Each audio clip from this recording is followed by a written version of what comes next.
नमस्कार म Subhash Ayyal welcome back to channel geek Nepal Microsoft Excel सिक्नुको यस एडभान्स ट्युटोरियलमा हामी अब भने फर्मुला ट्याब अन्तर्गतको मोर फङ्सन्स र त्यसभित्र पनि इन्जिनियरिङ फङ्सन्सका केही क्यालकुलेसनहरू गर्न गइरहेका छौँ। आज म विशेष गरेर बेसल फङ्सन र नम्बर कन्भर्जनको चर्चा गर्नेछु र तिनीहरूको कन्भर्जन गर्नेछु हैन। बेसल फङ्सन चाहिँ तपाईको इन्जिनियरिङमा चाहिँ फिल्टर डिजाइनमा युज हुन्छ। डिफ्रेन्ट अर्डरको फिल्टर डिजाइन गर्ने क्रममा बेसल फङ्सन युज हुन्छ। यो भनेको तपाईको सेकेन्ड अर्डर डिफरेन्सियल इक्वेसन पनि हो हैन। त्यसको चाहिँ क्याल्कुलेट गरेर तपाईले ट्रान्सफर फङ्सन निकाल्न सक्नुहुन्छ है। जस्तो बेसल फङ्सनमा चाहिँ अब तपाईको क्याल्कुलेट गर्नु पर्दाखेरि बेसल फङ्सनको जो फर्स्ट हुन्छ हैन अनि सेकेन्ड अर्डर है भन्नाले अनि त्यो क्याल्कुलेट गर्दाखेरि चाहिँ अब तपाईको x भनेको रिटर्न द मोडिफाइड बेसल के अरे x is the value which to evaluate the function, n is the order of the Bessel function. अब यसको लागि चाहिँ तपाईहरुलाई यसको फङ्सन देखाउन चाहन्छु। फेरि यो फङ्सन चाहिँ किन इम्पोर्टेन्ट छ भनेर भन्दाखेरि तपाईले फेरि क्याल्कुलेसन गर्दाखेरि चाहिँ जहिले पनि तपाईलाई चाहिँ आर्गुमेन्टहरुको जरुरी छ। यो कस्तो खालको फङ्सन हो, यसमा कुन कुन आर्गुमेन्टहरु जान्छ भनेर जान्न जरुरी हुन्छ। यसको निम्ति चाहिँ मैले यहाँ गएर हेरे हैन। बेसल फङ्सन भनेको चाहिँ यो यस्तो फङ्सन हो i to the power minus n jn ix हैन। अब यसको फेरि यसको मेन फर्मुला चाहिँ तपाईले बेसल फङ्सन भनेर विकिमा जानुभयो भने तपाईले चाहिँ त्यसको फङ्सन पत्ता लगाउनु हुन्छ हैन। यहाँ तपाईले यसको फर्म देखिहाल्नु भयो। त्यही भएर हामीले के युज गर्छौं, बेसल फङ्सनको nth order modified Bessel function चाहिँ तपाईले x र n को भ्यालु युज गरेर तपाईले त्यसको रिजल्ट पाउन सक्नुहुन्छ है। फेरि पनि बेसल फङ्सन इन्जिनियरिङमा चाहिँ फिल्टर डिजाइनमा चाहिँ क्याल्कुलेसन हुन्छ, युज हुन्छ हैन।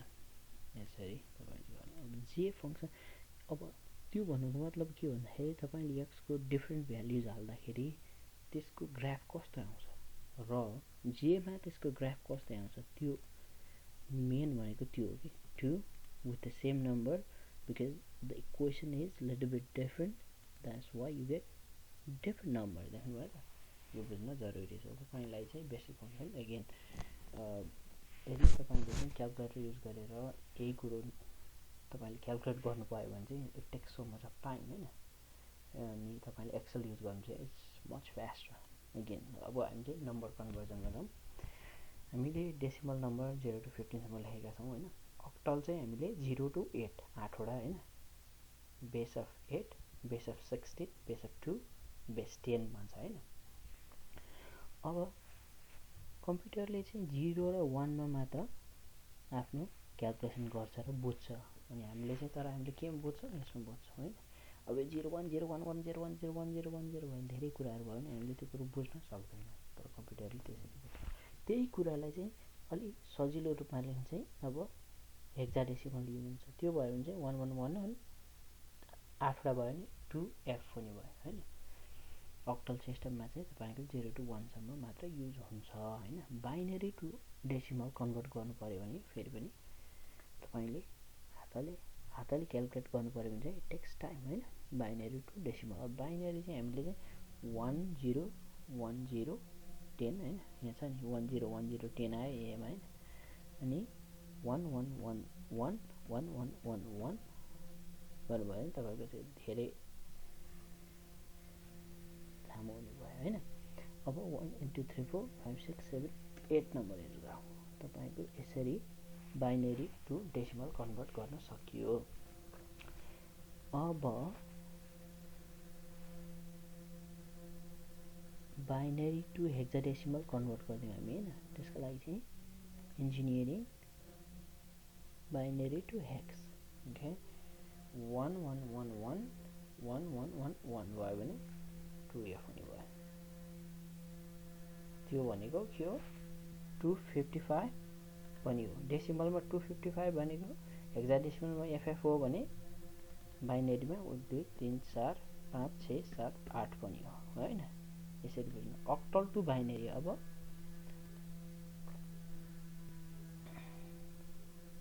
तपाईलाई अक्टल नम्बर दिएको छ भने चाहिँ अक्टल टु बाइनेरी दियो भने अक्टल 376। अक्टलमा कुन नम्बर युज हुँदैन? 8 र 9 युज हुँदैन। यसमा 0 to 7 मात्र युज हुन्छ।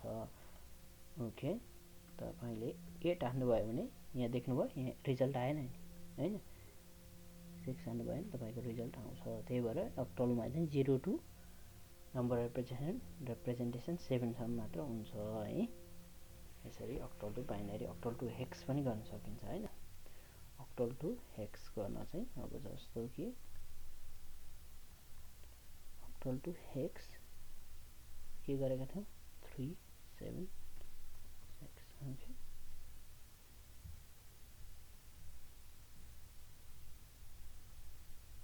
ओके, त्यसरी तपाईले चाहिँ अक्टललाई हेक्समा कन्भर्ट गर्नुभयो हैन। ओके, सो सिमिलरली तपाईले binary to octal, octal to decimal, hexadecimal सबै कन्भर्ट गर्न सक्नुहुन्छ है। Thank you so much for watching us. I'll see you in the next video. Keep on liking and subscribing our channel Kick Nepal. Bye bye.